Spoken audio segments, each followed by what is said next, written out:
Video को अंत तक जरूर देखना, क्योंकि आखिरी 5 मिनट में जो खुलासा होगा वो पूरी कहानी की दिशा बदल देगा। 25 साल पहले एक कागज पर हुआ एक साइन, और आज पूरा गांव खून के खेल में फंस चुका है। जिसे सब एक साधारण किसान समझते थे, वही निकला करोड़ों की जमीन का असली वारिस।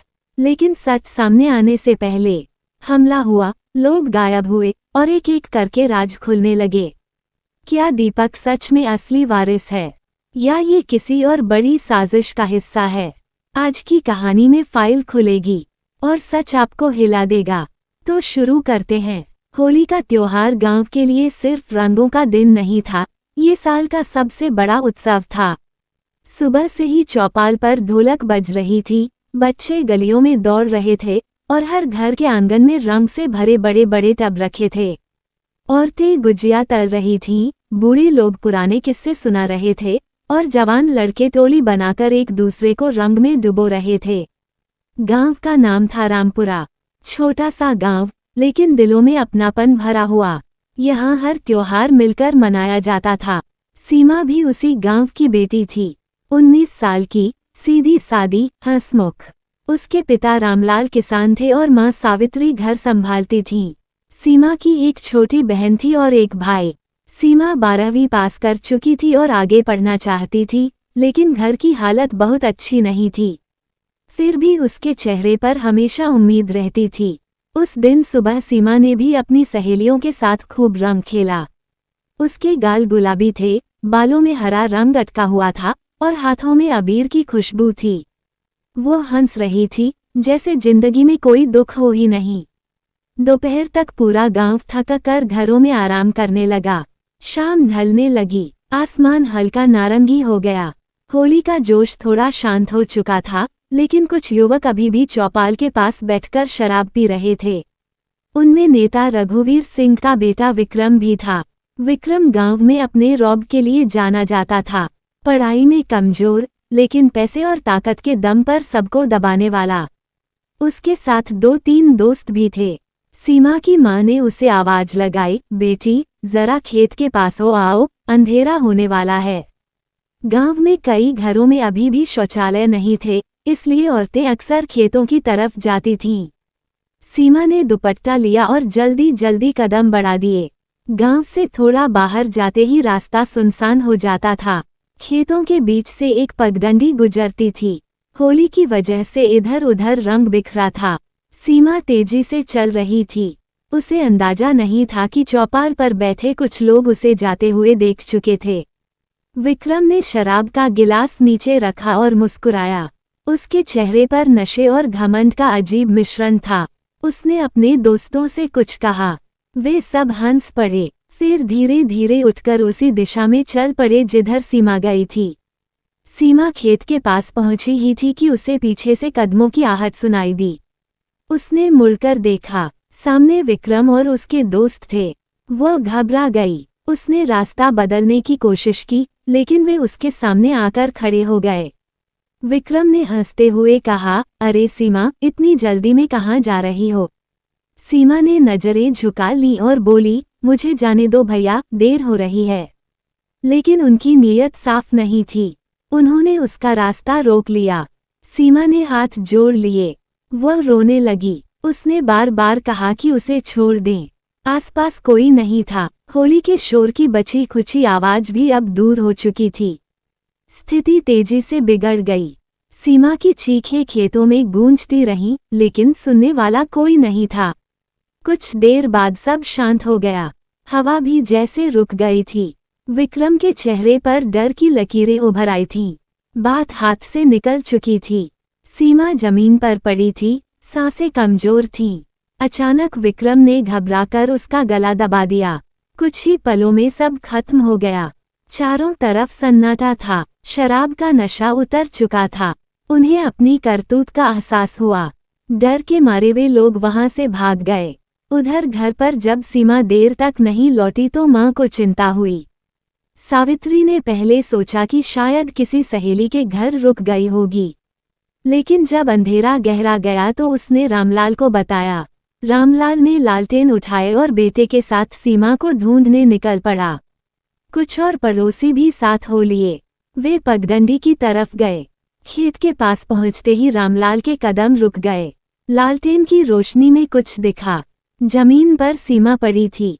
उसके कपड़े अस्त व्यस्त थे, चेहरा शांत था, लेकिन वह शांति मौत की थी। रामलाल की चीख ने पूरे गांव को हिला दिया। लोग दौड़ते हुए पहुंचे। सावित्री भी रोती बिलखती वहां पहुंची और बेटी को देखकर बेहोश हो गई। होली का रंग एक ही रात में खून और आंसुओं में बदल गया। रात में ही पुलिस को खबर दी गई। थाने से इंस्पेक्टर अजय अपनी टीम के साथ पहुंचा। उसने इलाके को घेरा। सबूत जुटाए गए। गांव वालों से पूछताछ शुरू हुई। सुबह तक खबर पूरे इलाके में फैल चुकी थी। मीडिया भी आ गया। कैमरे, माइक, सवाल। गांव के लोग गुस्से में थे। इंस्पेक्टर अजय ने गंभीर आवाज में कहा, जिसने भी ये किया है उसे छोड़ा नहीं जाएगा। गांव में चर्चा होने लगी कि शाम को विक्रम और उसके दोस्त शराब पी रहे थे। कुछ लड़कों ने बताया कि उन्होंने उन्हें खेतों की तरफ जाते देखा था। पुलिस ने तुरंत विक्रम को बुलाया। वह पहले तो हंसता रहा, बोला, आपको गलतफहमी हुई है। लेकिन जब उसके दोस्तों को अलग अलग पूछताछ में बिठाया गया तो कहानी बदलने लगी। एक दोस्त टूट गया। उसने रोते हुए सब सच बता दिया। उसने कहा कि यह सब विक्रम की शुरुआत थी। विक्रम को गिरफ्तार कर लिया गया। रघुवीर सिंह थाने पहुंचा। उसने गुस्से में कहा, तुम जानते नहीं हो मैं कौन हूँ। लेकिन इस बार मामला बड़ा था। मीडिया का दबाव था। गांव एकजुट था। सीमा का अंतिम संस्कार पूरे गांव ने मिलकर किया। हर आंख नम थी। रामलाल की आंखों में आंसू सूख चुके थे। वह सिर्फ एक बात दोहरा रहा था, मेरी बेटी को न्याय चाहिए। मामला अदालत में पहुंचा। तारीख पर तारीख लगी। रघुवीर सिंह ने बड़े वकील खड़े किए। गवाहों को डराया गया। कुछ को पैसे का लालच दिया गया। लेकिन इस बार गांव चुप नहीं था। एक एक कर गवाह सामने आए। सबूत मजबूत थे। मेडिकल रिपोर्ट, उंगलियों के निशान, दोस्त का बयान। अदालत ने फैसला सुनाया। विक्रम और उसके 2 साथियों को उम्र कैद। गांव में कुछ राहत आई, लेकिन रामलाल के घर की खामोशी नहीं टूटी। सावित्री हर शाम उस रास्ते को देखती जहां से सीमा गई थी। कुछ साल बाद हाई कोर्ट में अपील हुई। केस की गंभीरता को देखते हुए सजा बढ़ाकर फांसी कर दी गई। जिस दिन विक्रम को फांसी हुई, उस दिन गांव में अजीब सा माहौल था। किसी ने जश्न नहीं मनाया, लेकिन लोगों ने महसूस किया कि न्याय मिला। पर कहानी यहीं खत्म नहीं हुई। रघुवीर सिंह की आंखों में उस दिन से बदले की आग जल रही थी। उसने कुछ नहीं कहा, लेकिन उसकी खामोशी तूफान का संकेत थी। और रामपुरा गांव को अभी अंदाजा नहीं था कि आने वाले दिनों में उसकी असली परीक्षा शुरू होने वाली है। विक्रम की फांसी के बाद रामपुरा गांव में कुछ दिनों तक अजीब सी शांति रही। लोग अपने अपने काम में लग गए, लेकिन हर चेहरे पर एक सावधानी थी। कोई खुलकर खुशी नहीं मना रहा था। सब जानते थे कि रघुवीर सिंह जैसा आदमी इतनी आसानी से हार मानने वालों में से नहीं है। रघुवीर सिंह कभी इस इलाके का सबसे ताकतवर नेता था। उसके एक इशारे पर अफसर बदल जाते थे, ठेके मिल जाते थे और लोगों की आवाजें दबा दी जाती थीं। उसका बेटा विक्रम उसकी आंखों का तारा था। उसने उसे हमेशा बचाया, चाहे उसने कितनी भी गलतियां की हों। लेकिन इस बार मामला इतना बड़ा था कि वह भी कुछ नहीं कर पाया। फांसी वाले दिन रघुवीर सिंह जेल के बाहर नहीं गया। वह अपने बड़े घर में बंद रहा। लोगों ने सुना कि उसने किसी से बात नहीं की, न खाना खाया, न पानी पिया। उसके घर के बाहर सन्नाटा था। कुछ दिनों बाद वह पहली बार बाहर निकला। उसके चेहरे पर दर्द नहीं था, सिर्फ सख्ती थी। उसने मीडिया से कुछ नहीं कहा, बस एक बात अपने करीबी लोगों से कही, जिस गांव ने मेरे बेटे को मरवाया है, वो चैन से नहीं जी पाएगा। उधर रामलाल अपने खेत में चुपचाप काम करता था। उसकी कमर झुक गई थी। सीमा की मां सावित्री अक्सर बीमार रहने लगी थी। छोटी बहन पूजा की आंखों से हंसी गायब हो चुकी थी। भाई दीपक हर समय गुस्से में रहता था। उसे लगता था कि बहन को न्याय मिल गया, लेकिन सजा देने से दर्द कम नहीं हुआ। गांव में धीरे धीरे छोटी छोटी घटनाएं होने लगीं। पहले तो किसी ने ध्यान नहीं दिया। एक रात रामू काका की फसल में आग लग गई। सबने सोचा शायद शॉर्ट सर्किट हुआ होगा या किसी ने गलती से बीड़ी फेंक दी होगी। फिर हफ्ते भर बाद हरिया के खेत से 2 बैल चोरी हो गए।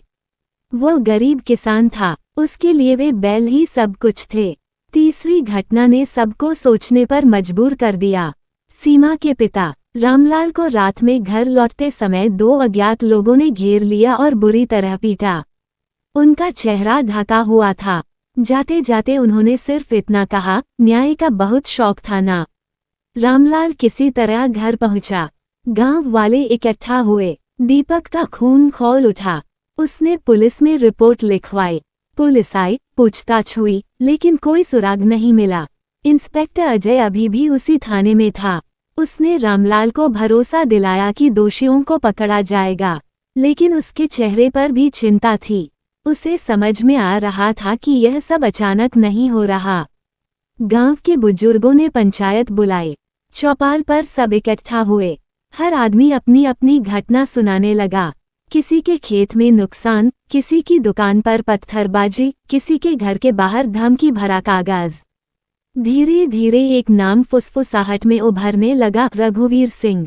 कोई खुलकर बोलने की हिम्मत नहीं कर रहा था, लेकिन सब जानते थे कि यह सब उसी का खेल हो सकता है। रघुवीर सिंह के घर के बाहर अक्सर कुछ अजनबी लोग दिखाई देने लगे। काली गाड़ियों का आना जाना बढ़ गया। रात के अंधेरे में मोटरसाइकिलों की आवाजें सुनाई देती। एक दिन दीपक ने अपने दोस्तों के साथ तय किया कि वे रघुवीर के फार्म हाउस के आसपास नजर रखेंगे। उन्होंने दूर से देखा कि कुछ लोग हथियारों की तरह दिखने वाली चीजें अंदर ले जा रहे हैं। दीपक ने यह बात इंस्पेक्टर अजय को बताई। अजय ने छापा मारने की कोशिश की, लेकिन हर बार उसे ऊपर से फोन आ जाता।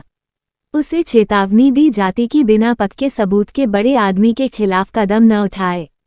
गांव में डर बढ़ने लगा। औरतें शाम होते ही दरवाजे बंद कर लेतीं। बच्चे अब खेतों की तरफ अकेले नहीं जाते थे।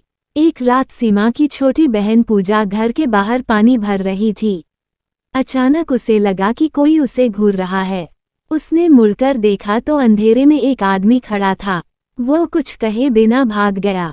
पूजा डर के मारे कांपने लगी। ये खबर फैलते ही गांव में गुस्सा भड़क उठा। अब बात सिर्फ नुकसान की नहीं थी, इज्जत और सुरक्षा की थी। पंचायत ने फैसला किया कि अगर प्रशासन मदद नहीं करेगा तो गांव खुद अपनी रक्षा करेगा। हर रात 4-4 लोगों की टोली गांव की गलियों में पहरा देगी। पहली ही रात पहरे के दौरान दीपक और उसके साथियों ने 2 अजनबी लोगों को पकड़ा। उनके पास चाकू थे। पूछताछ में वे कुछ नहीं बोले। पुलिस आई और उन्हें ले गई। अगले दिन वे दोनों जमानत पर बाहर आ गए। ये देखकर गांव वालों का शक और गहरा हो गया। रघुवीर सिंह ने खुलकर कुछ नहीं किया, लेकिन उसके आदमी हर जगह थे। वो खुद चुप रहता, पर उसकी आंखों में ठंडा बदला दिखाई देता था। एक शाम रामलाल के घर एक लिफाफा आया। उसमें एक कागज था जिस पर लिखा था, बेटा गया है, बाप जिंदा है। सावित्री यह पढ़कर रो पड़ी। दीपक ने कसम खाई कि अब वह चुप नहीं बैठेगा। गांव के युवकों ने तय किया कि वे सबूत जुटाएंगे। वे गुपचुप तरीके से रघुवीर के आदमियों की गतिविधियों पर नजर रखने लगे। इसी बीच एक और घटना हुई। गांव के स्कूल के बाहर बम जैसा कुछ मिला। वो फटा नहीं, लेकिन पुलिस ने उसे गंभीरता से लिया। इंस्पेक्टर अजय ने अपने स्तर पर जांच तेज कर दी। उसने पुराने रिकॉर्ड खंगाले। उसे पता चला कि रघुवीर के खिलाफ पहले भी कई शिकायतें थीं, लेकिन सब दबा दी गईं। अजय ने अपने एक भरोसेमंद सिपाही को रघुवीर के घर में नौकर बनाकर भेजा। कुछ हफ्तों बाद उसे खबर मिली कि रघुवीर अक्सर कहता है, सही समय आने दो। उधर गांव में तनाव चरम पर था। होली को 1 साल होने वाला था। लोगों को डर था कि उसी दिन कुछ बड़ा न हो जाए। होली की पूर्व संध्या पर गांव में सन्नाटा था। कोई ढोलक नहीं बजी, रंग नहीं उड़े। सबको डर था कि कहीं फिर कोई अनहोनी न हो। रात को अचानक गांव के बाहर गोली चलने की आवाज आई। लोग घरों से निकल आए। देखा कि दीपक जमीन पर गिरा है, उसके कंधे में गोली लगी है। दीपक को अस्पताल ले जाया गया। वह बच गया, लेकिन उसने जाते जाते एक बात कही, मैंने उसे देखा था। रघुवीर वहीं था। ये सुनते ही गांव में आग लग गई। अब लोगों का धैर्य टूट चुका था। अगली सुबह पंचायत में फैसला हुआ कि अब या तो हम जिएंगे या डर। और उसी रात कुछ ऐसा हुआ जिसने रामपुरा की कहानी को हमेशा के लिए बदल दिया। दीपक को गोली लगने की खबर ने पूरे रामपुरा गांव को अंदर तक हिला दिया। अब ये सिर्फ डर या धमकी की बात नहीं रह गई थी, ये खुली जंग की शुरुआत थी। अस्पताल में दीपक की हालत स्थिर थी, लेकिन उसके शब्द सबके कानों में गूंज रहे थे। मैंने उसे देखा था, रघुवीर वहीं था। गांव में पहली बार लोगों ने खुलेआम रघुवीर सिंह का नाम लिया। पहले फुसफुसाहट होती थी, अब गुस्से में चर्चा होने लगी। चौपाल पर पंचायत बुलाई गई। बूढ़े, जवान, औरतें सब इकट्ठा हुए। सीमा के पिता रामलाल भी आए। उनका चेहरा थका हुआ था, लेकिन आंखों में इस बार डर नहीं, आग थी। पंचायत में बहस शुरू हुई। कुछ लोग बोले कि पुलिस पर भरोसा करना चाहिए, कुछ बोले कि पुलिस कुछ नहीं करेगी क्योंकि ऊपर से दबाव है। इंस्पेक्टर अजय ईमानदार था, लेकिन उसकी भी सीमाएं थीं। उसी समय खबर आई कि जिन 2 आदमियों को पहरे के दौरान पकड़ा गया था, वे खुलेआम रघुवीर के घर के बाहर घूम रहे हैं। ये सुनते ही गांव में उबाल आ गया। रामलाल धीरे से खड़े हुए और बोले, मैंने अपनी बेटी खोई है। मैंने न्याय का इंतजार किया, मिला भी, लेकिन अगर अब मेरे बेटे को कुछ हुआ तो मैं चुप नहीं बैठूंगा। उनकी आवाज कांप रही थी, लेकिन शब्द मजबूत थे। पहली बार गांव ने एक साथ निर्णय लेने का मन बनाया। उधर रघुवीर सिंह अपने फार्म हाउस में बैठा था। दीपक को गोली लगने की खबर उसे मिल चुकी थी। उसके चेहरे पर हल्की मुस्कान थी। उसने अपने आदमी से कहा, अब समझेंगे ये लोग दर्द क्या होता है। लेकिन उसे अंदाजा नहीं था कि इस बार गांव डरकर घर में नहीं बैठेगा। रात को गांव के करीब 20 युवक चुपचाप इकट्ठा हुए। दीपक के दोस्त, कुछ किसान, कुछ मजदूर। उन्होंने तय किया कि पहले सबूत इकट्ठा करेंगे, सीधे हमला करना आखिरी रास्ता होगा। 2 दिन बाद एक बड़ी घटना हुई। गांव के मंदिर के बाहर एक धमकी भरा पोस्टर चिपका मिला। जो हुआ वो शुरुआत थी। नीचे कोई नाम नहीं था, लेकिन अंदाजा सबको था। इंस्पेक्टर अजय ने गांव में अतिरिक्त पुलिस तैनात की। उसने रघुवीर को थाने बुलाया। पूछताछ हुई। रघुवीर ने सब कुछ झूठ बताया। उसने कहा कि वो उस रात शहर में था। उसके पास कुछ लोगों के बयान भी थे जो उसे वहां होने की पुष्टि करते थे। अजय समझ रहा था कि यह सब पहले से तैयार किया गया है, लेकिन बिना पुख्ता सबूत वो कुछ नहीं कर सकता था। गांव के युवकों ने एक योजना बनाई। वे रघुवीर के फार्म हाउस के आसपास छिपकर नजर रखने लगे। 3 रात तक कुछ खास नहीं हुआ। चौथी रात उन्होंने देखा कि एक गाड़ी आई। उसमें से 2 आदमी उतरे और अंदर गए। कुछ देर बाद जोर जोर से बहस की आवाज आई। एक युवक, सुरेश, दीवार के पास जाकर छिप गया। उसने खिड़की से देखा कि रघुवीर गुस्से में चिल्ला रहा था, काम साफ होना चाहिए था। वह लड़का जिंदा क्यों है? सुरेश का दिल जोर से धड़कने लगा। उसने यह बात बाकी लोगों को बताई। अब गांव के पास एक मजबूत शक था, लेकिन फिर भी सीधा सबूत नहीं। इसी बीच अस्पताल से खबर आई कि दीपक खतरे से बाहर है। गांव में थोड़ी राहत आई, लेकिन दीपक ने पुलिस को बयान दिया कि गोली चलने से पहले उसने रघुवीर को थोड़ी दूरी पर खड़ा देखा था। रघुवीर ने फिर अपने आदमी आगे कर दिए। उसने कहा कि वह फंसाया जा रहा है। उसके वकील ने बयान जारी किया कि यह राजनीतिक साजिश है, लेकिन गांव में अब कोई उसकी बात सुनने को तैयार नहीं था। एक शाम रामलाल के घर पत्थर फेंका गया। कांच टूट गया। सावित्री डर से सिमट गई। पूजा रोने लगी। रामलाल ने पत्थर उठाया। उसमें एक पर्ची बंधी थी, अगली बारी घर की होगी। यह आखिरी सीमा थी। पंचायत फिर बैठी। इस बार माहौल अलग था। डर की जगह गुस्सा था। एक बुजुर्ग ने कहा, कानून अपना काम नहीं कर पा रहा। अगर हम चुप रहे तो एक एक कर खत्म हो जाएंगे। बहुत बहस के बाद फैसला हुआ, अगर अगली बार रघुवीर या उसके आदमी कोई हरकत करते हैं तो गांव खुद जवाब देगा। होली आने में सिर्फ 10 दिन बचे थे। पिछले साल की यादें ताज़ा हो रही थीं। इस बार गांव ने तय किया कि होली सादगी से मनाई जाएगी। लेकिन किस्मत को कुछ और मंजूर था। होली से 3 दिन पहले रात को गांव के बाहर खड़ी एक ट्रैक्टर ट्रॉली में आग लगा दी गई। वह ट्रॉली दीपक की थी। आग तेजी से फैली, लोग दौड़े, पानी डाला, लेकिन ट्रॉली जलकर राख हो गई। दीपक अस्पताल से छुट्टी लेकर लौटा ही था। उसने जली हुई ट्रॉली देखी। उसकी आंखों में आंसू नहीं थे, सिर्फ ठंडा गुस्सा था। उसने सबके सामने कहा, अब बहुत हो गया। उसी रात करीब 50 लोग इकट्ठा हुए। औरतों ने भी कहा कि वे पीछे नहीं हटेंगी। ये लड़ाई सिर्फ एक परिवार की नहीं, पूरे गांव की थी। योजना बनी, किसी के पास लाठी, किसी के पास डंडा। चेहरों पर गमछे बांध लिए गए। आधी रात के बाद वे चुपचाप फार्म हाउस की ओर बढ़े। आसमान में हल्का चांद था, हवा ठंडी थी, लेकिन उनके दिलों में आग थी। फार्म हाउस के बाहर 2 गार्ड थे। उन्हें काबू में कर लिया गया। किसी ने शोर नहीं किया। अंदर रघुवीर अकेला नहीं था, उसके साथ 3 आदमी और थे। दरवाजा तोड़ा गया। अचानक सब कुछ तेज हो गया। चीखें, धक्का मुक्की, टूटती चीजों की आवाज। रघुवीर ने पिस्तौल उठाए, लेकिन भीड़ ज्यादा थी। किसी ने उसका हाथ पकड़ लिया। हथियार गिर गया। वह चिल्लाया, तुम लोग पागल हो गए हो, इसका अंजाम बुरा होगा। लेकिन इस बार कोई सुनने वाला नहीं था। गुस्से और दर्द ने लोगों को अंधा कर दिया था। कुछ ही मिनटों में सब शांत हो गया। जब लोगों को होश आया, रघुवीर जमीन पर पड़ा था। उसके आदमी भाग चुके थे या घायल पड़े थे। एक पल के लिए सबको डर लगा। उन्होंने जो किया वह कानून के खिलाफ था, लेकिन फिर किसी ने कहा, अब पीछे हटने का रास्ता नहीं है। सबने तय किया कि कोई कुछ नहीं बोलेगा। सब अपने अपने घर लौट गए। सुबह खबर फैल गई। पुलिस आए। फार्म हाउस पर भीड़ जमा हो गई। रघुवीर सिंह मृत पाया गया।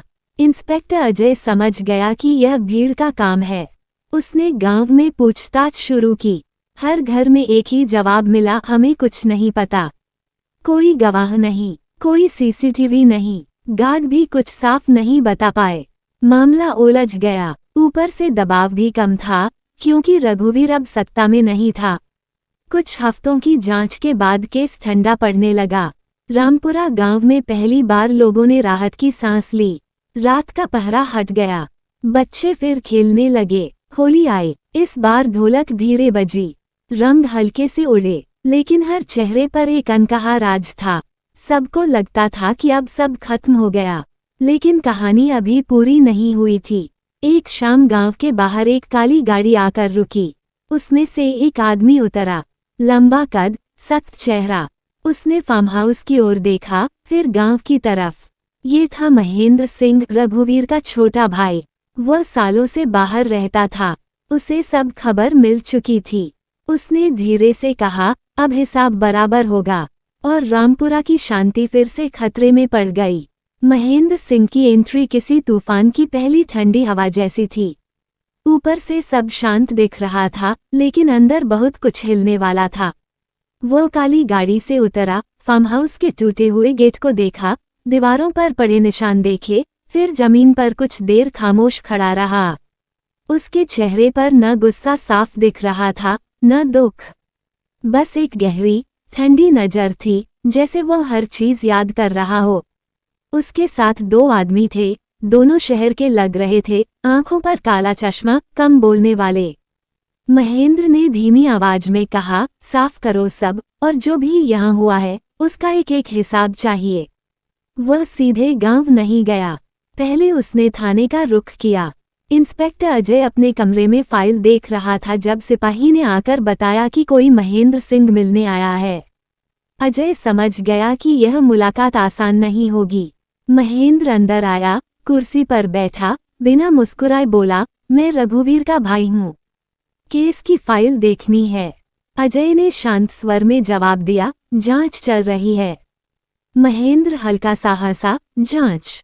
यह औपचारिकता। कमरे में कुछ पल सन्नाटा रहा। महेंद्र ने आगे झुककर कहा, मेरा भाई गुनहगार था या नहीं, अदालत ने तय किया, लेकिन उसकी मौत भीड़ ने की है। ये कानून से ऊपर है, और मैं कानून के दायरे में रहकर जवाब चाहता हूँ, अभी। उसके शब्दों में सीधा आरोप नहीं था, लेकिन इशारा साफ था। अजय ने महसूस किया कि यह आदमी रघुवीर से अलग है। ये खुलेआम धमकी नहीं देगा, ये चाल चलेगा। उधर गांव में खबर फैल चुकी थी कि महेंद्र आया है। चौपाल पर लोग जमा थे। दीपक भी वहां था। कंधे की गोली का निशान अभी पूरी तरह भरा नहीं था। उसने दांत भींचकर कहा, एक गया तो दूसरा आ गया। रामलाल चुप था। उसे डर था कि फिर वही दौर शुरू न हो जाए। महेंद्र ने अगले ही दिन गांव में कदम रखा।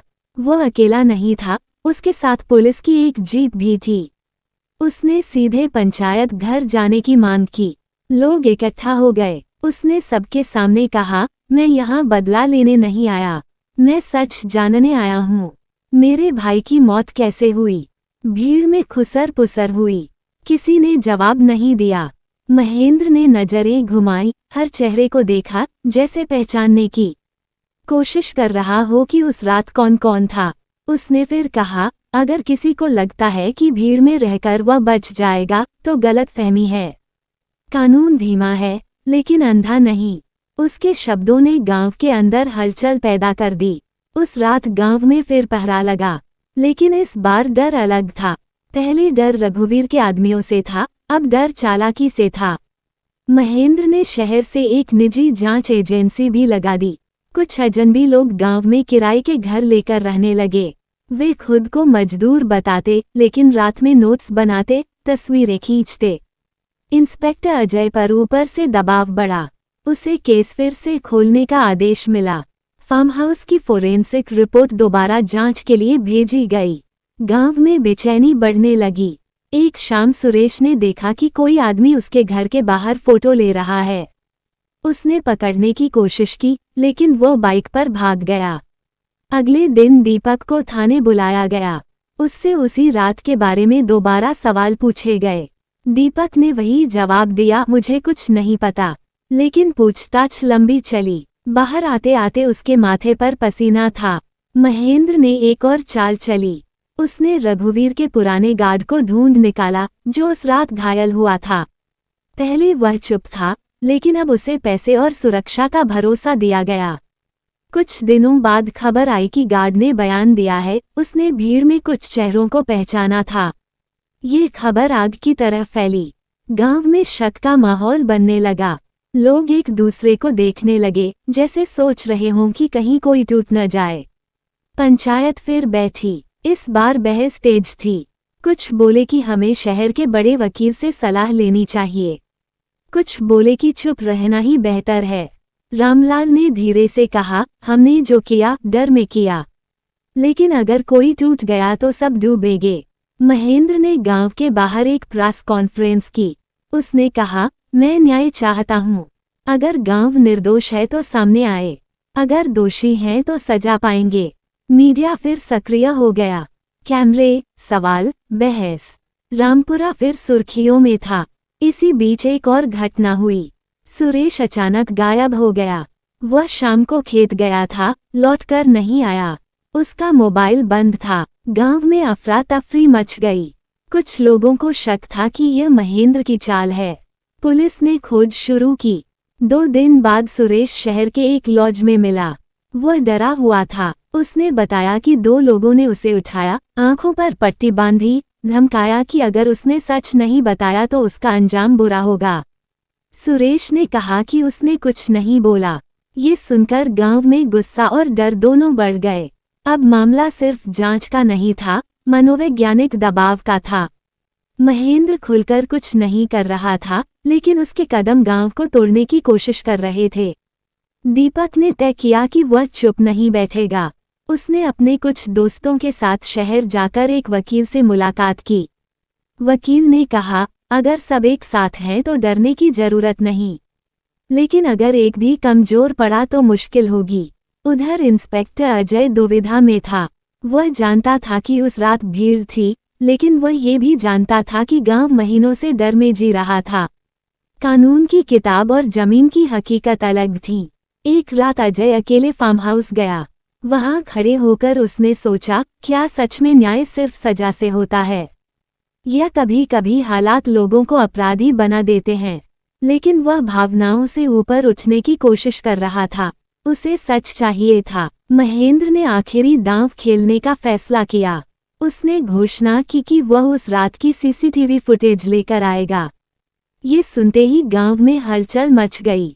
सबको पता था कि फार्म हाउस के बाहर कैमरे थे, लेकिन उस रात बिजली गुल थी ऐसा माना गया था। अगर सच में फुटेज है तो कई चेहरे सामने आ सकते हैं। पंचायत में सन्नाटा था। दीपक ने दांत भींचे। रामलाल की सांसें तेज थीं। सब सोच रहे थे क्या सच में कोई सबूत बचा है। 2 दिन बाद महेंद्र ने प्रेस के सामने एक पेन ड्राइव दिखाए। उसने कहा, सही समय पर सब सामने आएगा। उसने अभी फुटेज जारी नहीं की। ये सिर्फ दबाव था। उस रात गांव में कोई नहीं सोया। हर घर में एक ही सवाल था, क्या हम बच पाएंगे। और तभी आधी रात को पंचायत घर के दरवाजे पर एक लिफाफा मिला। उसमें एक फोटो थी, भीड़ की धुंधली तस्वीर जिसमें कुछ चेहरे पहचान में आ सकते थे। नीचे लिखा था, अब फैसला तुम्हारा। गांव पर फिर एक नया साया मंडराने लगा। पंचायत घर के दरवाजे पर मिला वह लिफाफा पूरे रामपुरा की धड़कन बन गया था। धुंधली तस्वीर में भीड़ थी, लाठियां थीं और कुछ चेहरे सच में पहचाने जा सकते थे। तस्वीर साफ नहीं थी, लेकिन इतनी धुंधली भी नहीं कि पूरी तरह नकार दी जाए। नीचे सिर्फ 3 शब्द लिखे थे, अब फैसला तुम्हारा। ये धमकी थी या सौदा, कोई समझ नहीं पा रहा था। रात भर पंचायत घर में चुपचाप चर्चा चलती रही। दीपक, सुरेश, रामलाल, हरिया, स्कूल मास्टर शंकरलाल और गांव के कई जिम्मेदार लोग बैठे थे। सबकी आंखों में नींद नहीं, सिर्फ चिंता थी। अगर यह फोटो मीडिया में गई तो केस फिर से खुल सकता था, गिरफ्तारी हो सकती थी और पूरा गांव टूट सकता था। लेकिन अगर यह सिर्फ डराने की चाल थी तो झुकना भी कमजोरी होती। सुबह होते होते खबर फैल गई। औरतें भी चौपाल के पास आकर खड़ी हो गईं। पहली बार गांव की महिलाएं खुलकर बोलीं। सावित्री ने कांपती आवाज में कहा, हमने जो सहा है वो कोई नहीं जानता। अगर फिर से हमारे घरों पर हमला हुआ तो हम भी चुप नहीं बैठेगी।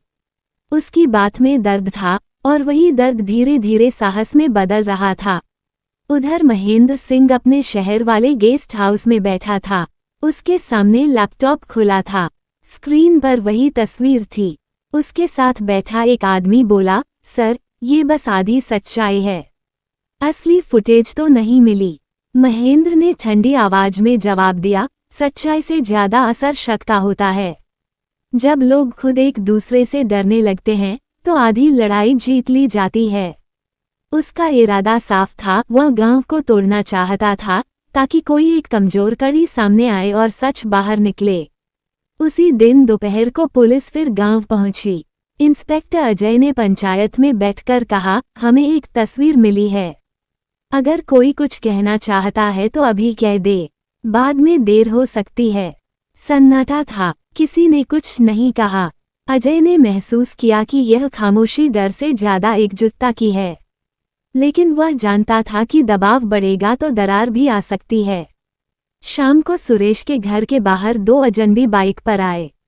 उन्होंने कुछ नहीं कहा, बस दीवार पर कोयले से एक निशान बना दिया और चले गए। ये सीधी चेतावनी थी। सुरेश घबरा गया। उसकी पत्नी रोने लगी। उसने पंचायत में आकर कहा, मैंने कुछ गलत नहीं किया, लेकिन अगर मेरे बच्चों को कुछ हुआ तो। ये सवाल हवा में लटक गया। दीपक ने उसका कंधा पकड़ा और कहा, डर इसी बात का है कि हम टूट जाएं। अगर हम साथ रहे तो कोई कुछ नहीं कर पाएगा। उसी रात एक और घटना हुई। गांव के बाहर जो पुराना कुआं था, उसके पास किसी ने पेट्रोल की खाली बोतलें फेंक दी। ऐसा लगा जैसे कोई बड़ा हादसा करने की तैयारी थी, लेकिन आखिरी पल में रोका गया हो। लोग समझ गए कि यह मानसिक खेल है। अगले दिन महेंद्र ने गांव के कुछ प्रभावशाली लोगों को अलग अलग बुलाया। उसने मीठी भाषा में बात की। देखिए, मैं बदला नहीं चाहता, बस सच चाहता हूँ। अगर कोई नाम बता दे तो बाकी सब बच सकते हैं। ये सीधा लालच था, एक को बलि का बकरा बना दो, बाकी सुरक्षित रहेंगे। लेकिन ये भी जाल था। ये खबर गांव तक पहुंची तो माहौल और तनावपूर्ण हो गया। अब लोगों को शक था कि कहीं कोई लालच में आकर सब न उगल दे। पंचायत ने फैसला किया कि कोई भी अकेले महेंद्र से नहीं मिलेगा, सब सामूहिक रूप से ही बात करेंगे। उधर इंस्पेक्टर अजय ने फोरेंसिक रिपोर्ट मंगवाई। रिपोर्ट में साफ था कि मौत भीड़ की मारपीट से हुई, लेकिन किसी एक व्यक्ति की पहचान संभव नहीं थी।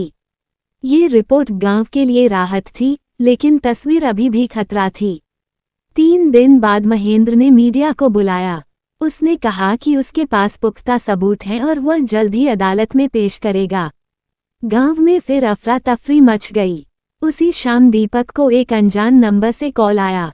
आवाज बदली हुई थी, अगर जेल से बचना है तो रात 10 बजे अकेले पुराने पुल पर आना। दीपक ने यह बात पंचायत को बताई। तय हुआ कि वह जाएगा, लेकिन अकेला नहीं, दूर से कुछ लोग नजर रखेंगे। रात 10 बजे दीपक पुल पर पहुंचा। कुछ देर सन्नाटा रहा, फिर एक कार आई। उसमें से महेंद्र नहीं, उसका आदमी उतरा। उसने लिफाफा दिया और कहा, सोच लो, अभी भी समय है। कार चली गई। लिफाफे में एक पेन ड्राइव थी और एक कागज। कागज पर लिखा था, यह असली फुटेज है, अगर कल तक नाम नहीं मिला तो यह मीडिया में जाएगी। दीपक ने पंचायत में वह पेन ड्राइव चलाई। वीडियो चला, लेकिन वह अधूरा था। बिजली जाने से पहले के कुछ मिनट थे। उसमें भीड़ जमा होती दिख रही थी, लेकिन साफ चेहरा नहीं। ये फिर वही चाल थी, आधा सच आधा डर। अब गांव के सामने 2 रास्ते थे, या तो डर कर कोई एक नाम दे या फिर एकजुट रहकर जोखिम उठाए। रामलाल खड़े हुए। उन्होंने कांपती आवाज में कहा, अगर किसी एक का नाम देंगे तो क्या सच में बाकी बच जाएंगे? नहीं, फिर अगली बार दूसरा नाम मांगा जाएगा। हमने जो किया, सबने मिलकर किया, डर में किया। अब भी अगर डर गए तो हमारी बेटियों की इज्जत कभी सुरक्षित नहीं होगी। उनकी बात में सच्चाई थी। औरतों ने भी समर्थन किया। सावित्री ने कहा, हमने एक बेटी खोई है, अब और नहीं। फैसला हो गया, कोई नाम नहीं देगा। अगले दिन महेंद्र ने प्रेस कॉन्फ्रेंस की। उसने कहा कि वह जल्द ही अदालत जाएगा, लेकिन उसी समय एक और खबर आई। शहर के एक गोदाम में छापा पड़ा और वहां से अवैध हथियार मिले। गोदाम रघुवीर सिंह के नाम पर था और दस्तावेजों में महेंद्र का हस्ताक्षर भी था। मीडिया का रुख बदलने लगा। सवाल उठने लगे कि क्या महेंद्र खुद किसी बड़े खेल में शामिल है। इंस्पेक्टर अजय ने मौका देखा। उसने महेंद्र से पूछताछ शुरू की। अब दबाव उल्टा पड़ रहा था। महेंद्र समझ गया कि खेल पलट भी सकता है। उसने कुछ दिनों के लिए गांव आना बंद कर दिया। गांव में हल्की राहत आई, लेकिन डर पूरी तरह खत्म नहीं हुआ। एक शाम खबर आई कि महेंद्र शहर छोड़कर कहीं चला गया है। कोई नहीं जानता था कहाँ। पंचायत में लोग बैठे थे। तभी सुरेश ने कहा, क्या ये शांति असली है या तूफान से पहले की? सब चुप हो गए। उसी समय गांव के बाहर वही काली गाड़ी फिर दिखाई दी, लेकिन इस बार उसमें महेंद्र नहीं था। ड्राइवर सीट पर कोई और था। गाड़ी धीरे धीरे गांव के अंदर आई, फिर अचानक मुड़कर स्कूल के सामने रुक गई। ड्राइवर उतरा, एक पैकेट गेट के पास रखा और गाड़ी लेकर चला गया। लोग दौड़कर पहुंचे। पैकेट में एक मोबाइल फोन था। फोन ऑन किया गया। स्क्रीन पर एक वीडियो खुला, महेंद्र की रिकॉर्डिंग। वह कैमरे में देख रहा था और कह रहा था, खेल अभी खत्म नहीं हुआ, असली चाल अब चलेगी। वीडियो वहीं रुक गया। गांव पर फिर सन्नाटा छा गया। कौन सी चाल, क्या नया खेल? और सबसे बड़ा सवाल, क्या ये सिर्फ धमकी थी या किसी बड़े तूफान की शुरुआत? मोबाइल में चला वह छोटा सा वीडियो पूरे रामपुरा के लिए लंबी बेचैनी बन गया। महेंद्र की आंखें स्क्रीन पर सीधी टिकी थीं, जैसे वह हर गांव वाले को अलग अलग देख रहा हो। उसने सिर्फ इतना कहा था, खेल अभी खत्म नहीं हुआ, असली चाल अब चलेगी। वीडियो अचानक बंद हो गया। कोई धमकी साफ शब्दों में नहीं, कोई तारीख नहीं, कोई योजना नहीं।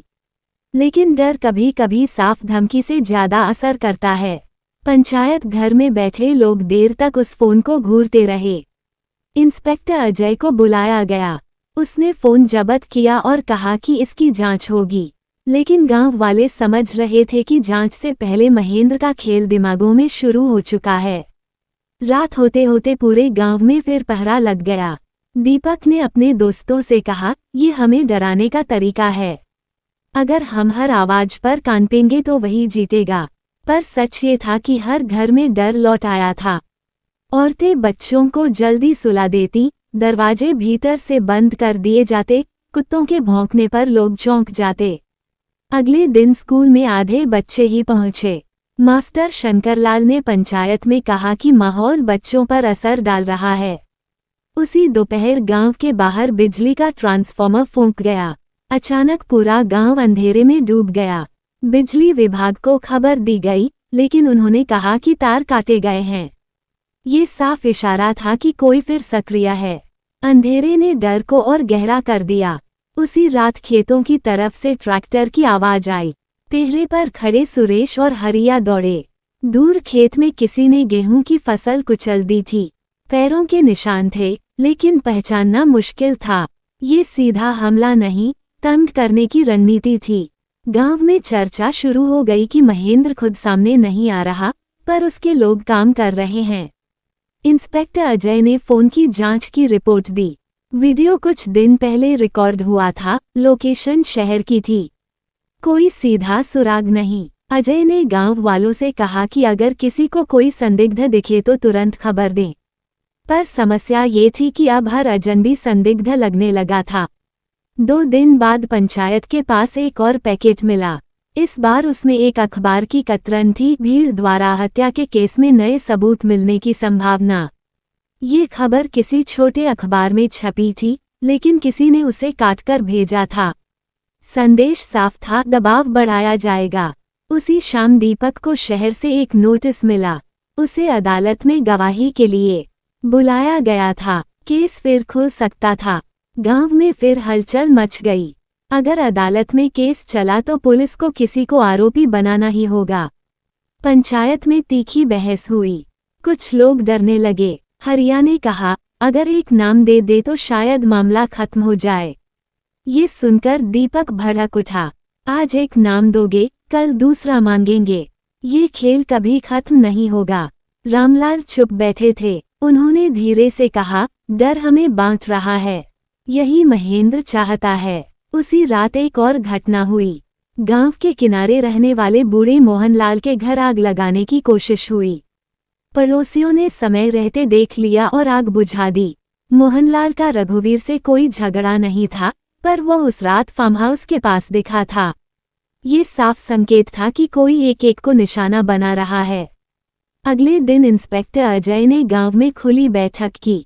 उसने कहा, अगर आप लोग सच्चाई नहीं बताएंगे तो बाहर से कहानी बनाई जाएगी। अभी भी समय है। लेकिन इस बार गांव का जवाब अलग था। सावित्री खड़ी हुई और बोली, जब मेरी बेटी के साथ हुआ था तब हम अकेले थे। अब हम अकेले नहीं हैं। अगर जेल भी जाना पड़े तो साथ जाएंगे। उसकी बात सुनकर औरतों ने हामी भरी। यह एकजुटता महेंद्र की योजना के खिलाफ जा रही थी।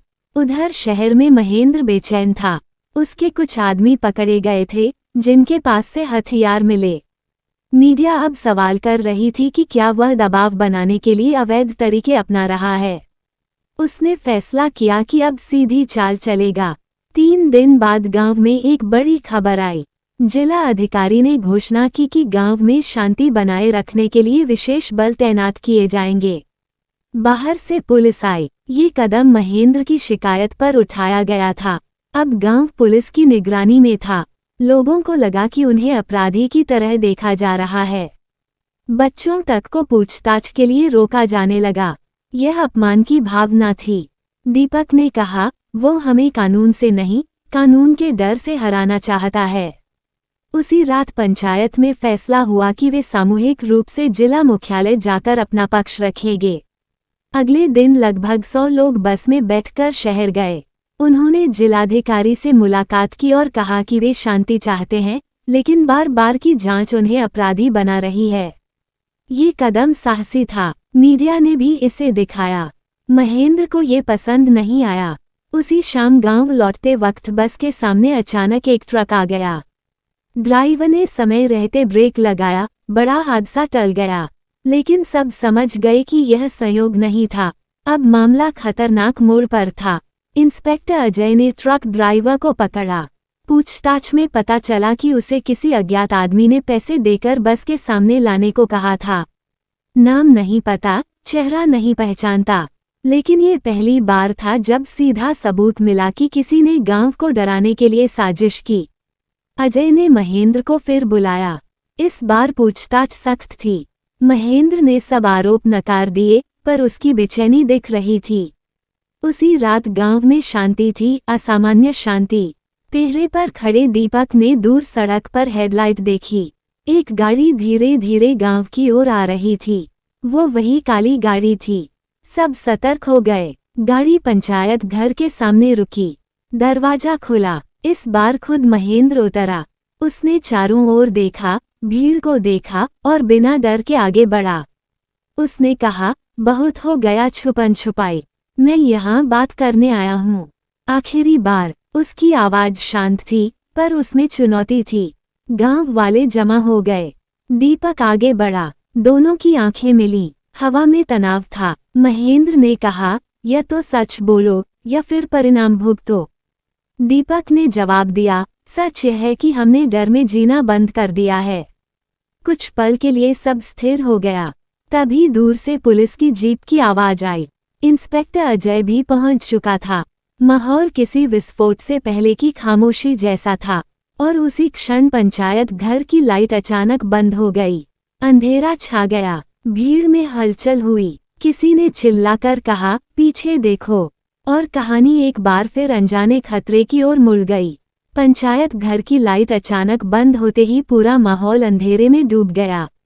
कुछ सेकंड के लिए किसी को कुछ समझ नहीं आया। औरतों की हल्की चीखें सुनाई दी, बच्चे अपने बड़ों से चिपक गए और पुरुष सतर्क हो गए। दीपक ने तुरंत आवाज लगाई, कोई भागे नहीं, सब यहीं रहें। इंस्पेक्टर अजय ने टॉर्च जलाई। उसकी रोशनी में धूल उड़ती दिखाई दी। महेंद्र वहीं खड़ा था, बिना हिले। उसके चेहरे पर घबराहट नहीं थी, जैसे उसे पता हो कि क्या होने वाला है। अचानक पंचायत घर के पीछे की तरफ से जोर का धमाका हुआ। ऐसा लगा जैसे कोई दरवाजा तोड़ा गया हो। 2-3 लोग उधर दौड़े। पीछे का दरवाजा आधा टूटा हुआ था।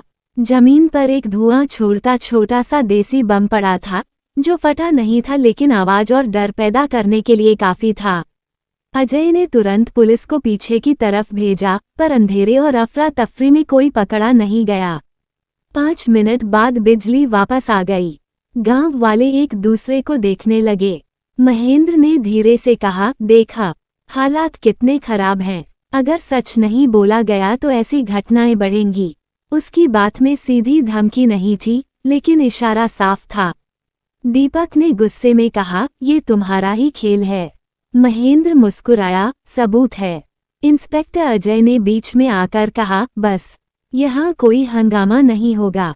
उस रात महेंद्र बिना कुछ और बोले चला गया, लेकिन गांव की बेचैनी बढ़ गई। अब बात सिर्फ जांच या धमकी की नहीं थी, असली खतरे की थी। अगले दिन सुबह पंचायत घर के पीछे से कुछ जले हुए कागज मिले। उनमें से एक आधा जला हुआ कागज पढ़ने लायक था। उस पर कुछ नाम लिखे थे, दीपक, सुरेश, हरिया और 2 अन्य। ये देखकर सबके पैरों तले जमीन खिसक गई। क्या ये हिट लिस्ट थी या सिर्फ डराने की चाल? सुरेश की पत्नी रोने लगी। हरिया ने कहा, अब तो हमें छिपकर रहना पड़ेगा। लेकिन रामलाल ने साफ कहा, अगर हम घरों में छिप गए तो वह जीत जाएगा। उसी दिन 2 पुलिस वाले स्थायी तौर पर गांव में तैनात कर दिए गए। अजय ने खास निगरानी शुरू की। उसने बिजली विभाग से कहा कि तारों की जांच हो, ताकि कोई फिर से अंधेरा न कर सके। लेकिन महेंद्र की चालें सीधी नहीं थीं। 3 दिन शांति रही। गांव वालों को लगा कि शायद अब कुछ नहीं होगा। चौथे दिन सुबह खबर आई कि स्कूल के बाहर एक बैग पड़ा है। सब घबरा गए। पुलिस बुलवाई गई। बैग में कुछ नहीं था, सिर्फ कागज के टुकड़े और एक छोटा सा रिकॉर्डर। रिकॉर्डर चलाया गया। उसमें एक आवाज थी, सच बोलो, वरना एक एक करके नाम पुकारे जाएंगे। आवाज बदली हुई थी, पहचानना मुश्किल। अब साफ था कि कोई मानसिक दबाव बनाकर गांव को तोड़ना चाहता है। पंचायत फिर बैठी। इस बार माहौल भारी था। कुछ लोग सच में डर चुके थे। हरिया बोला, अगर हम सब जेल गए तो हमारे परिवारों का क्या होगा? दीपक ने जवाब दिया, अगर हम टूट गए तो जिंदगी भर डर में जिएंगे। बात बढ़ने लगी। तभी सावित्री खड़ी हुई। उसने सीधी बात कही, जब मेरी बेटी मरी थी तब सबने साथ दिया था। अब डरकर पीछे हटोगे? उसकी आंखों में आंसू थे, पर आवाज मजबूत थी। धीरे धीरे माहौल शांत हुआ। फैसला फिर वही, कोई नाम नहीं देगा। उधर शहर में महेंद्र पर दबाव बढ़ रहा था। हथियार वाले मामले में पुलिस ने उसकी कंपनी के खातों की जांच शुरू कर दी थी। मीडिया में सवाल उठने लगे थे। उसने महसूस किया कि गांव को जल्दी तोड़ना होगा, वरना मामला उसके खिलाफ जा सकता है। उसने एक और चाल चली। उसने सुरेश के छोटे भाई को शहर में नौकरी का लालच दिया। साथ ही इशारा किया कि अगर सहयोग मिला तो परिवार सुरक्षित रहेगा। ये खबर किसी तरह दीपक तक पहुंची। उसने सुरेश से पूछा। सुरेश ने कसम खाकर कहा कि वो लालच में नहीं आएगा। लेकिन गांव में शक की दीवारें उठने लगीं। लोग एक दूसरे को परखने लगे। ये सबसे खतरनाक स्थिति थी। इंस्पेक्टर अजय ने रणनीति बदली। उसने खुलकर गांव वालों से कहा कि अगर उन पर दबाव बनाया जा रहा है तो लिखित शिकायत दें। पर गांव वाले समझ रहे थे कि लिखित शिकायत से खेल और बड़ा हो जाएगा। उसी बीच एक नई घटना हुई। रात को गांव के बाहर पुरानी कोठरी में आग लग गई। वह कोठरी खाली थी, पर उसके पास ही अनाज रखा था। समय रहते आग बुझा दी गई। वहां से एक साइकिल मिली जो किसी बाहरी की लगती थी। ये पहली बार था जब कोई सुराग मिला। अजय ने आसपास के सीसीटीवी खंगाले। सड़क किनारे लगे एक कैमरे में वही काली गाड़ी दिखी जो पहले भी देखी गई थी। नंबर प्लेट साफ नहीं थी, पर मॉडल पहचान में आया। पुलिस ने शहर में उस मॉडल की गाड़ियों की सूची बनानी शुरू की।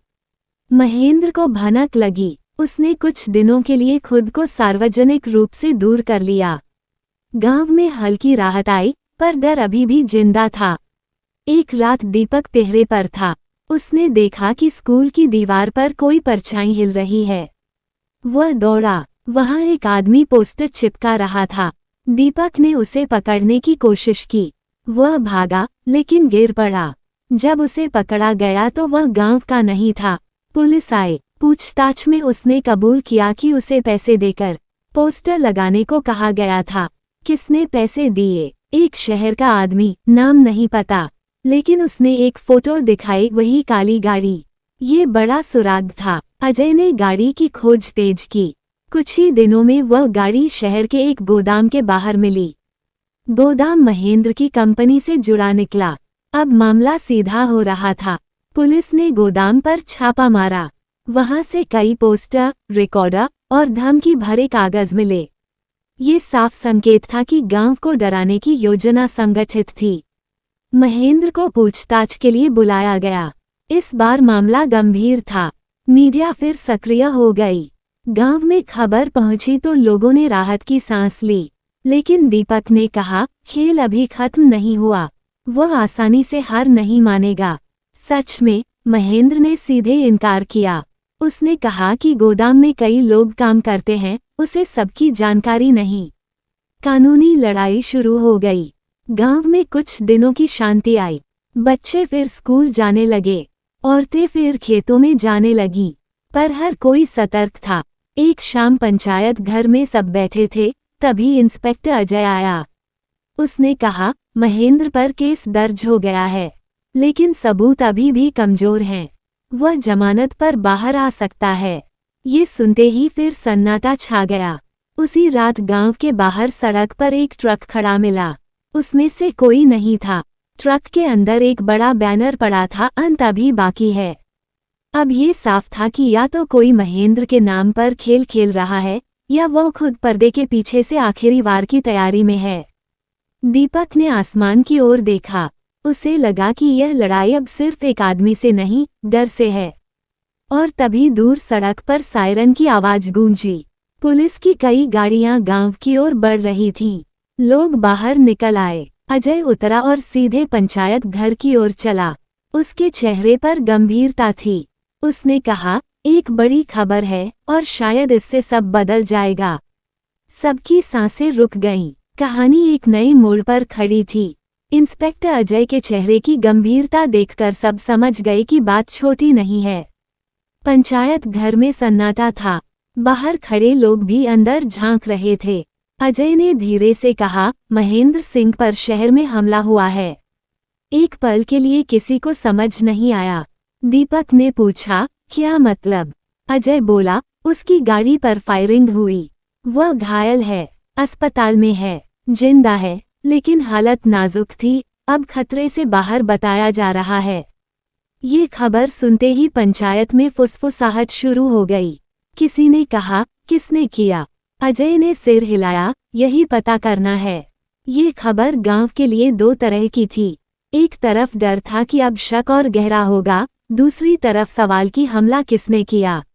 अगर गांव ने नहीं किया तो कौन? महेंद्र पर हमला होने से मामला उलझ गया। अब वो खुद पीड़ित बन सकता था। मीडिया ने तुरंत खबर चला दी, महेंद्र सिंह पर जानलेवा हमला, गांव वालों पर शक। ये लाइन गांव तक पहुंची तो लोग घबरा गए। पंचायत में बहस शुरू हुई। हरिया बोला, अब तो हमें फंसाया जाएगा।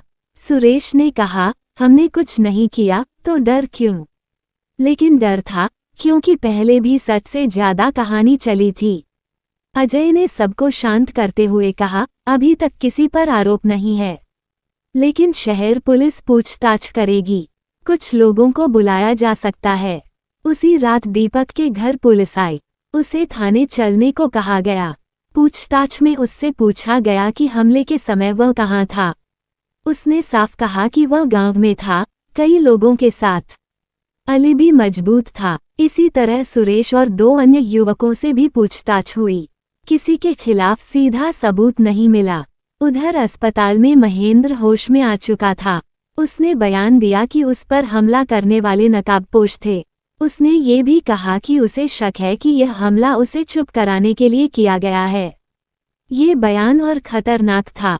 अगर वह चुप कराया जा रहा है तो किसके द्वारा? गांव में एक नया डर फैल गया, कहीं कोई तीसरी ताकत तो नहीं। इंस्पेक्टर अजय ने अलग दिशा में सोचना शुरू किया। उसने शहर के सीसीटीवी खंगाले। फुटेज में महेंद्र की गाड़ी के पीछे एक बाइक दिखी। बाइक पर दो लोग थे। नंबर प्लेट नकली थी, लेकिन एक फ्रेम में पीछे बैठा आदमी थोड़ा झुका और उसका चेहरा आधा दिख गया। अजय ने तस्वीर को बड़ा किया। उसे शक हुआ कि यह चेहरा पहले भी कहीं देखा है। उसने पुराने रिकॉर्ड देखे। ये चेहरा रघुवीर के पुराने ड्राइवर से मिलता जुलता था, जो फार्म हाउस की रात के बाद से गायब था। ये बड़ा मोड़ था। अगर हमला महेंद्र पर उसके ही लोगों ने किया तो कारण क्या? अजय ने ड्राइवर की तलाश शुरू की। पता चला कि वो कुछ महीनों से शहर के बाहरी इलाके में किराए के मकान में रह रहा था। पुलिस वहां पहुंची तो कमरा खाली मिला, लेकिन जल्दी जल्दी सामान हटाने के निशान थे। एक पड़ोसी ने बताया कि 2 दिन पहले कुछ लोग आए थे और उसे साथ ले गए। ये कहानी और गहरी होती जा रही थी। गांव में खबर पहुंची कि हमले के तार महेंद्र के अपने लोगों से जुड़ सकते हैं। पंचायत में राहत और उलझन दोनों थे। दीपक ने कहा, अगर यह सच है तो वो खुद अपने जाल में फंस रहा है। लेकिन रामलाल ने सावधानी से कहा, सच सामने आए बिना खुश मत हो। उधर अस्पताल में महेंद्र ने प्रास से कहा कि वो डरने वाला नहीं है। उसने गांव का नाम सीधे नहीं लिया, लेकिन कहा कि सच्चाई के करीब पहुंचने वालों को अक्सर रोका जाता है। ये बयान फिर से शक पैदा कर रहा था। अजय ने ड्राइवर के परिवार से पूछताछ की। पता चला कि ड्राइवर रघुवीर की मौत के बाद नाराज था। उसे लगता था कि महेंद्र ने उसे बचाने की कोशिश नहीं की। क्या ये निजी दुश्मनी थी या कोई और खेल? 2 दिन बाद पुलिस को सूचना मिली कि ड्राइवर पास के जिले में देखा गया है। टीम वहां पहुंची। एक ढाबे पर वह मिला। पकड़े जाने पर पहले वह चुप रहा। फिर सख्ती से पूछताछ में उसने कहा कि उस पर हमला करने का दबाव था। किसका? उसने नाम लेने से पहले पानी मांगा। फिर बोला, मुझे कहा गया था कि महेंद्र को डराना है, मारना नहीं। ये सुनकर अजय चौंका। किसने कहा? ड्राइवर ने जो नाम लिया वह चौंकाने वाला था, महेंद्र का अपना बिजनेस पार्टनर अरुण मल्होत्रा। यह नया किरदार था जांच में पता चला कि महेंद्र और अरुण के बीच पैसों को लेकर विवाद चल रहा था। अगर महेंद्र गांव वाले केस में उलझ जाता तो उसका बिजनेस कमजोर पड़ता। क्या हमला उसी साजिश का हिस्सा था? ये थ्योरी मजबूत लगने लगी। अजय ने अरुण को पूछताछ के लिए बुलाया। उसने सब आरोप नकार दिए, लेकिन उसके फोन रिकॉर्ड में ड्राइवर से कई कॉल मिले। मामला अब शहर की राजनीति और पैसे की लड़ाई की तरफ मुड़ गया। गांव में ये खबर पहुंची तो लोगों को लगा कि वे किसी और के खेल में मोहरा बन रहे थे। दीपक ने पंचायत में कहा, हमें आपस में शक करने की जरूरत नहीं थी। असली खेल कहीं और चल रहा था, लेकिन अभी सब साफ नहीं था। महेंद्र अस्पताल से छुट्टी पाकर सीधे शहर गया। उसने गांव आना बंद कर दिया। मीडिया का ध्यान अब उसके बिजनेस विवाद पर था।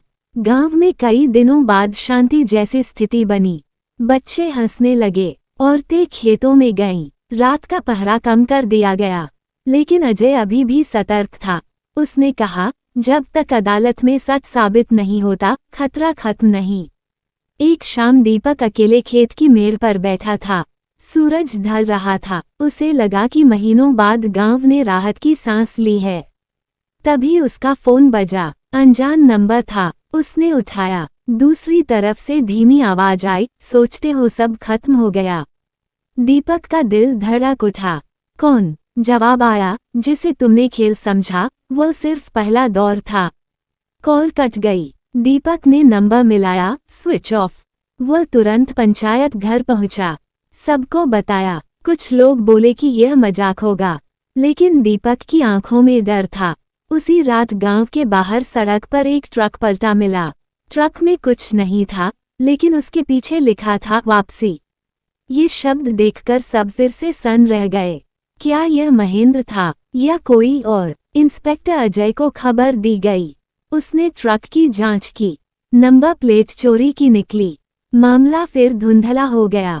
पंचायत में आखिरी फैसला हुआ कि अब वे डरकर नहीं जिएंगे। जो होगा मिलकर सामना करेंगे। लेकिन कहानी यहीं शांत नहीं हुई। अगले दिन सुबह शहर से खबर आई कि अरुण मल्होत्रा गायब है।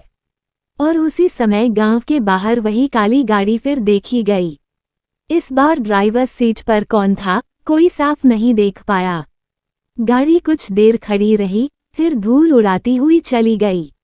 गांव वाले समझ नहीं पा रहे थे कि खतरा किस दिशा से आएगा। दीपक ने आसमान की ओर देखा और कहा, अब असली सच सामने आए बिना चैन नहीं मिलेगा। और रामपुरा एक बार फिर अनजाने तूफान के इंतजार में खड़ा था। रामपुरा गांव में फिर से बेचैनी लौट आई थी। कुछ दिन पहले तक लोगों को लग रहा था कि तूफान गुजर चुका है, लेकिन अब सबको महसूस हो रहा था कि असली तूफान अभी बाकी है। सुबह की हल्की धूप खेतों पर फैल रही थी, लेकिन गांव के लोगों के चेहरों पर चिंता की परछाई साफ दिखाई दे रही थी। पंचायत घर के सामने फिर भीड़ जमा थी। हर कोई उस काली गाड़ी के बारे में बात कर रहा था जो पिछली शाम गांव के बाहर देखी गई थी। किसी ने ठीक से ड्राइवर को नहीं देखा, लेकिन सबके मन में एक ही शक था, क्या वह महेंद्र सिंह था या कोई और? दीपक धीरे धीरे पंचायत घर में दाखिल हुआ। उसकी आंखों में रात भर की जागी हुई थकान साफ दिखाई दे रही थी। जैसे ही वह अंदर आया, सुरेश ने पूछा, कुछ पता चला? दीपक ने सिर हिलाया, नहीं, लेकिन कुछ ठीक नहीं लग रहा। रामलाल भी वहीं बैठे थे। उन्होंने गहरी सांस लेते हुए कहा, जब तक सच्चाई पूरी तरह सामने नहीं आती, हमें सावधान रहना होगा। उसी समय इंस्पेक्टर अजय भी वहां पहुंच गया। उसके चेहरे पर हमेशा की तरह गंभीरता थी। उसने आते ही कहा, शहर से एक नई खबर आई है। सब लोग चुप हो गए। अजय ने कहा, अरुण मल्होत्रा अभी तक नहीं मिला है। उसका फोन बंद है और उसके ऑफिस में भी कोई जानकारी नहीं है। सुरेश ने तुरंत पूछा, मतलब वह भाग गया?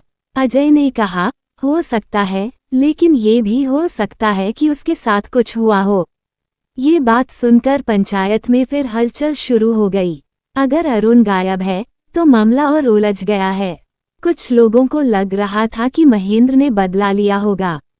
कुछ को लग रहा था कि अरुण खुद भाग गया है। उधर शहर में महेंद्र सिंह फिर से सुर्खियों में था।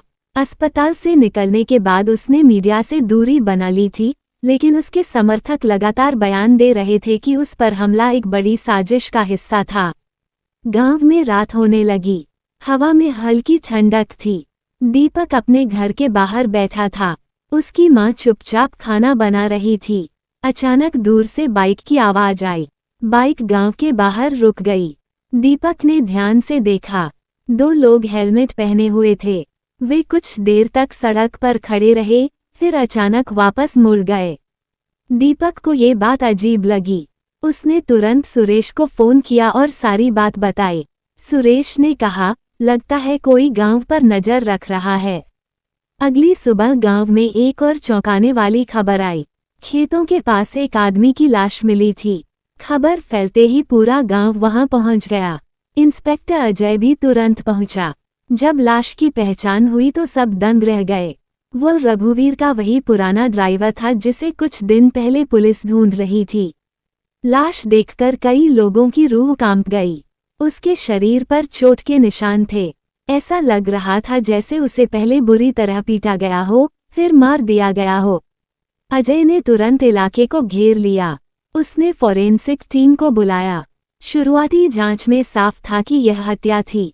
दीपक ने धीरे से पूछा, क्या उसने कुछ बताया था? अजय ने गंभीर आवाज में कहा, उसने जिस आदमी का नाम लिया था वह अब गायब है। इसका मतलब था कि मामला अब और भी गहरा हो गया है। गांव में डर फिर फैल गया। लोग कहने लगे कि जो भी सच के करीब पहुंचता है वह जिंदा नहीं बचता।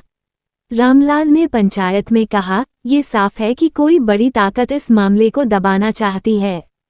दीपक चुप बैठा था। उसके मन में कई सवाल घूम रहे थे। अगर ड्राइवर को मार दिया गया है तो क्या वह किसी बड़े राज को छिपाने के लिए मारा गया? इंस्पेक्टर अजय ने सबको समझाया, घबराने की जरूरत नहीं है, लेकिन अब यह मामला बहुत बड़ा हो चुका है। उधर शहर में एक और घटना हुई। अरुण मल्होत्रा की गाड़ी शहर के बाहरी इलाके में मिली। गाड़ी खाली थी, लेकिन अंदर खून के निशान थे। ये खबर जैसे ही गांव पहुंची, सबके होश उड़ गए। अब सवाल ये था कि अरुण जिंदा है या नहीं। दीपक ने अजय से पूछा, क्या ये सब एक ही खेल का हिस्सा है? अजय ने कहा, हो सकता है, और हो सकता है कि इस खेल का असली खिलाड़ी अभी सामने ही न आया हो। दिन बीतते गए। गांव में सतर्कता बढ़ा दी गई। रात को फिर पहरा शुरू हो गया। एक रात दीपक पहरा दे रहा था। उसके साथ सुरेश भी था। दोनों चुपचाप सड़क किनारे बैठे थे। अचानक दूर से एक गाड़ी की हेडलाइट दिखाई दी। गाड़ी धीरे धीरे गांव की तरफ आ रही थी। दीपक ने टॉर्च उठाई। जैसे ही गाड़ी पास आई, वह अचानक रुक गई। गाड़ी का दरवाजा खुला। अंदर से एक आदमी उतरा। उसका चेहरा अंधेरे में साफ दिखाई नहीं दे रहा था। दीपक ने जोर से पूछा, कौन है? आदमी कुछ कदम आगे बढ़ा। जैसे ही वह रोशनी में आया, दीपक की आंखें फैल गईं। वह आदमी महेंद्र सिंह नहीं था, वह कोई और था। उसने धीमी आवाज में कहा, मुझे तुम लोगों से बात करनी है। सुरेश ने शक भरी नजर से पूछा, तुम कौन हो? आदमी ने जवाब दिया, मेरा नाम विक्रम सिंह है। दीपक ने तुरंत पूछा, विक्रम सिंह? आदमी ने कहा, हाँ, रघुवीर सिंह का छोटा भाई। ये सुनकर दोनों सन्न रह गए। विक्रम ने चारों तरफ देखा, फिर कहा, तुम लोग सोचते हो कि रघुवीर की मौत के बाद सब खत्म हो गया, लेकिन असली कहानी अभी शुरू हुई है। दीपक ने गंभीर आवाज में पूछा, क्या मतलब? विक्रम ने कहा, जिसे तुम लोग दुश्मन समझ रहे हो वह असली दुश्मन नहीं है। सुरेश ने पूछा, तो असली दुश्मन कौन है? विक्रम कुछ पल चुप रहा। फिर उसने कहा, अगर मैं सच बता दूं तो शायद इस गांव में कोई भी सुरक्षित नहीं रहेगा। दीपक का दिल जोर से धड़कने लगा। उसने कहा, हम सच से डरने वाले नहीं हैं। विक्रम ने हल्की मुस्कान के साथ कहा, ठीक है, तो तैयार रहो। इतना कहकर उसने अपनी जेब से एक पुरानी फाइल निकाली। उस फाइल पर धूल जमी हुई थी। विक्रम ने फाइल दीपक के हाथ में देते हुए कहा, इसमें वह सच है जिसने सब कुछ शुरू किया था। दीपक ने फाइल खोली। पहले पन्ने पर एक पुरानी फोटो लगी थी। जैसे ही दीपक ने फोटो देखी, उसका चेहरा पीला पड़ गया। उसने कांपती आवाज में कहा, ये कैसे हो सकता है? सुरेश ने भी फोटो देखी और वह भी हैरान रह गया। फोटो में एक छोटा बच्चा था और उसके साथ खड़े 2 आदमी थे। उनमें से एक रघुवीर सिंह था और दूसरा कोई ऐसा व्यक्ति था जिसका नाम सुनकर पूरा गांव हिल सकता था। दीपक ने धीरे से कहा, अगर यह सच है तो हम सब बहुत बड़े खेल का हिस्सा रहे हैं। विक्रम ने शांत आवाज में कहा, और यह खेल अभी खत्म नहीं हुआ। दूर कहीं कुत्ते भौंक रहे थे। रात की हवा अचानक और ठंडी हो गई थी। दीपक के हाथ में पकड़ी वो पुरानी फाइल अब रामपुरा गांव की किस्मत बदलने वाली थी। लेकिन उस फाइल का आखिरी सच क्या था, यह अभी सामने आना बाकी था। रात गहरी हो चुकी थी। गांव के बाहर खड़ी वह गाड़ी अब भी वहीं थी। हवा में सन्नाटा था, लेकिन दीपक के दिल में तूफान चल रहा था। उसके हाथ में पकड़ी वो पुरानी फाइल जैसे आग की तरह गर्म लग रही थी। सुरेश ने धीरे से कहा, खोलो इसे, सच जानना ही होगा। विक्रम चुप खड़ा था, उसकी आंखों में थकान और गुस्सा दोनों दिख रहे थे। दीपक ने गहरी सांस ली और फाइल का अगला पन्ना पलटा। उसमें जमीन के कागजों की कॉपी थी। कागज बहुत पुराने थे, करीब 25 साल पहले के। उन कागजों में गांव की वही जमीन दर्ज थी जिस पर आज विवाद चल रहा था। लेकिन मालिक के नाम में कुछ ऐसा था जिसने सबको हिला दिया। जमीन पहले रघुवीर सिंह के पिता के नाम थी, लेकिन उसके बाद जो नाम जुड़ा था वो किसी और का नहीं बल्कि गांव के ही बुजुर्ग रामलाल के बड़े भाई मोहनलाल का था। सुरेश ने चौंक कर कहा, पर मोहनलाल तो शहर में रहते थे, उनका तो इस जमीन से कोई लेना देना नहीं था। विक्रम ने धीमी आवाज में कहा, लेना देना था और बहुत बड़ा था। दीपक ने आगे पढ़ा, कागजों के मुताबिक जमीन की आधी हिस्सेदारी चुपचाप मोहनलाल के नाम कर दी गई थी, लेकिन ये बात कभी पंचायत में नहीं आई। गांव के रिकॉर्ड में भी यह बदलाव दर्ज नहीं था। मतलब ये सौदा छुपाकर किया गया था। दीपक के दिमाग में बिजली सी कौंधी। उसने पूछा, तो क्या रघुवीर और मोहनलाल ने मिलकर कोई खेल खेला था? विक्रम ने सिर हिलाया, नहीं, खेल किसी और ने खेला था। सुरेश ने बेचैनी से पूछा, कौन? विक्रम ने कहा, महेंद्र सिंह के पिता प्रताप सिंह। ये नाम सुनते ही दोनों सन्न रह गए। प्रताप सिंह कई साल पहले गुजर चुके थे, लेकिन गांव में उनका नाम इज्जत से लिया जाता था। वो कभी पंचायत के सरपंच भी रहे थे। विक्रम ने बताया, प्रताप सिंह ने दोनों परिवारों को आपस में उलझाकर जमीन अपने कब्जे में लेने की योजना बनाई थी। पहले उन्होंने रघुवीर के पिता को कर्ज दिया, फिर मोहनलाल को अलग से लालच दिया। जब दोनों पक्ष कमजोर हुए तो उन्होंने कागजों में हेरफेर कर दी। दीपक को अब कुछ कुछ समझ आने लगा। उसने कहा, तो ये दुश्मनी असली नहीं थी, किसी ने जानबूझकर इसे जन्म दिया। विक्रम ने हाँ में सिर हिलाया, और वही दुश्मनी सालों तक बढ़ती रही। सुरेश ने पूछा, पर महेंद्र का इससे क्या लेना देना? विक्रम बोला, जब प्रताप सिंह की मौत हुई तो उनके कागज महेंद्र के पास आए। उसे सच्चाई पता चल गई। वह चाहता तो सब ठीक कर सकता था, लेकिन उसने वही रास्ता चुना जो उसके पिता ने चुना था। दीपक का चेहरा कठोर हो गया। मतलब वह जानता था कि जमीन असल में किसकी है। विक्रम ने कहा, हाँ, और वह ये भी जानता था कि अगर सच सामने आ गया तो उसकी सारी ताकत खत्म हो जाएगी। सुरेश ने गुस्से में कहा, तो उसने झूठे केस, फायरिंग और साजिश सब इसलिए रचे। विक्रम ने जवाब दिया, हो सकता है, लेकिन पूरी कहानी अभी बाकी है। फाइल के आखिरी हिस्से में एक चिट्ठी थी। चिट्ठी पर प्रताप सिंह के हस्ताक्षर थे। उसमें लिखा था कि जमीन का असली वारिस कोई और है। दीपक ने कांपती आवाज में पढ़ा, यह जमीन उस बच्चे की है जो मोहनलाल की बेटी और रघुवीर के बेटे के रिश्ते से पैदा हुआ। सुरेश ने तुरंत पूछा, कौन बच्चा? दीपक ने फोटो फिर से देखी। फोटो में वही बच्चा था जो पहले पन्ने पर लगा था। विक्रम ने धीमे स्वर में कहा, वह बच्चा अब बड़ा हो चुका है और वह यहीं इस गांव में है। दीपक की सांस रुक गई। कौन? विक्रम ने उसकी आंखों में देखते हुए कहा, तुम। ये सुनकर जैसे समय थम गया। सुरेश ने हैरानी से दीपक को देखा। यह क्या कह रहे हो? विक्रम ने समझाया, मोहनलाल की बेटी का नाम सीता था। उसने रघुवीर के बेटे से शादी की थी, लेकिन यह शादी परिवारों ने स्वीकार नहीं की।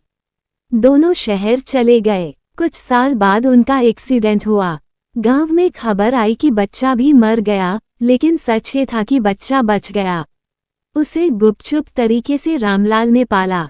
दीपक की आंखों में आंसू आ गए। तो मैं, विक्रम ने कहा, हाँ तुम उसी जमीन के असली हकदार हो। दीपक के पैरों तले जमीन खिसक गई।